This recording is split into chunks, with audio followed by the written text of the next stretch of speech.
રાજકોટમાં કોંગ્રેસ કાર્યકરોનો દેખાવો સામે આવ્યો છે। સૌરાષ્ટ્ર યુનિવર્સિટીમાં પીએચડીની પરીક્ષા લઈને વિવાદ સામે આવ્યો છે। યુનિવર્સિટીમાં અલગ અલગ ભવનમાં પ્રવેશ લઈને વિરોધ કરવામાં આવ્યો। ઇતિહાસ ભવનમાં 7 સીટ પણ ભરતી 6 સીટની કરવામાં આવી અને એક જ ભવનના મેરિટ લિસ્ટમાં ભેદભાવનો આરોપ સામે આવ્યો। 451 જગ્યાઓ છે, જેમાંથી મોટાભાગે નિયમ વિરુદ્ધ પ્રવેશ આપવાનો શરૂ કર્યા હોવાનો આક્ષેપ કરાયો છે। અનામત નિયમોના પણ ભંગ કરવામાં આવ્યો હોવાનો આક્ષેપ કરાયો છે।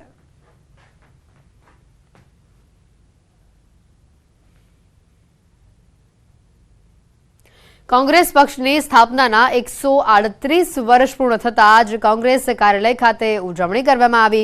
ઉજવણીમાં કોંગ્રેસ કાર્યાલય ખાતે ધ્વજવંદન પણ કરવામાં આવ્યું। કોંગ્રેસ નેતા સિદ્ધાર્થ પટેલ, અર્જુન મોઢવાડિયા સહિત નેતાઓ અને કાર્યકર્તાઓ કાર્યક્રમમાં હાજર રહ્યા હતા।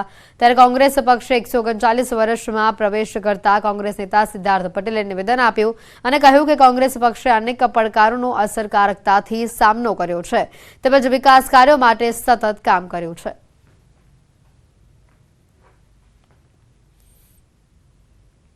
રાજ્યની કોર્ટોને ચીફ જસ્ટિસ ઓફ ગુજરાતના નિર્દેશે વિવિધ બાબતો માટે 5 સર્ક્યુલર જાહેર કરાયા છે। કોર્ટના કામના કલાકોનું કડક પાલન કરવા પણ સૂચના અપાઈ છે। કોર્ટના કામકાજના દિવસોમાં હાઈકોર્ટની મુલાકાત ન લેવા નિર્દેશ કરાયો છે। ન્યાયિક અધિકારીઓ કામના કલાકો દરમિયાન હાઈકોર્ટ પરિસરની મુલાકાત ન લે, મહાનુભાવોને ભેટ અર્પણ ન કરવા કે ભેટ ન સ્વીકારવાની સૂચના આપવામાં આવે છે। નિર્દેશોનું પાલન ન કરનાર અધિકારીઓ સામે શિસ્તબદ્ધ કાર્યવાહી કરાશે। કામકાજના કલાકો દરમિયાન મોબાઈલ ફોનનો ઉપયોગ ન કરવાનો પણ નિર્દેશ કરાયો છે। કોર્ટના કામ દરમિયાન અંગત કામ માટે મોબાઈલનો ઉપયોગ ન કરવાની સૂચના અપાઈ છે।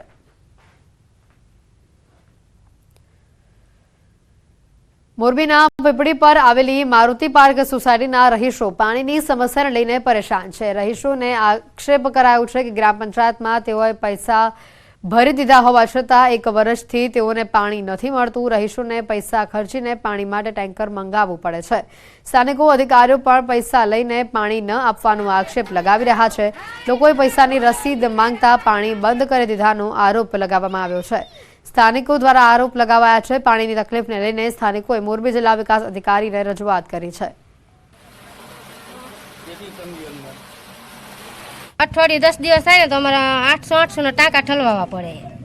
હવે અમે એક તો 250 250 માં કામે જતા હોય, હવે એમાં ખાવાના કરી, પાણીના કરી, વાપરવાના કરી કે લાઇટ બિલના કરી, બોલો કે હપ્તાના નાખી। અમે પૈસા એટલા દીધા, પહેલા 11 દીધા, પછી 500 મહિને 110 દઈ, તો પાણી વગર તો હાલે જ નહીં ને। પહોંચ વગર તો પાણી એમને લઈ જાય, પૈસા તો હાલે કાંઈ એમને પહોંચ તો દેવી પડે ને એને।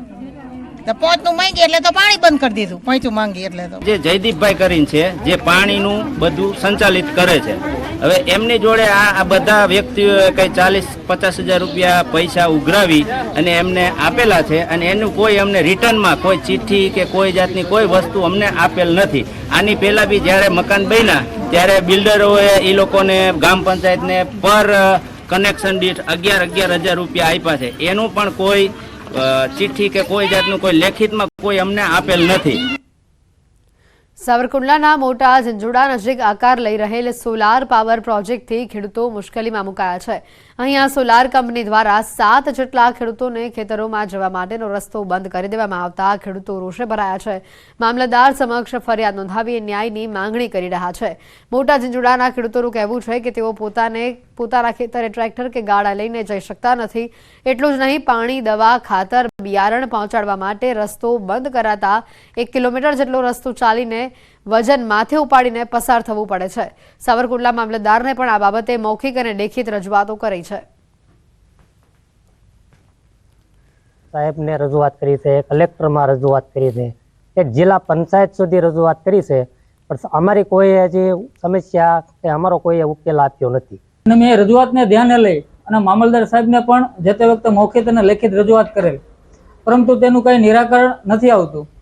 અને મારા ગામના ખેડૂતો જે પોતાના વર્ષોથી જે રાજાશાહી વખતના જે ગાડા માર્ગો છે તેઓ આ કંપનીએ બંધ કરી દીધા છે। ઘણી વખત પ્રાઇવેટ કે સરકારી સર્વેયર દ્વારા પણ માપણી કરેલી છે, પણ તેનું કોઈ યોગ્ય નિરાકરણ આવતું નથી। અમારે આ રસ્તો રાજાશાહી વખતનો હતો, એ સોલાર પ્લાન્ટ આવતા બંધ કરેલો છે।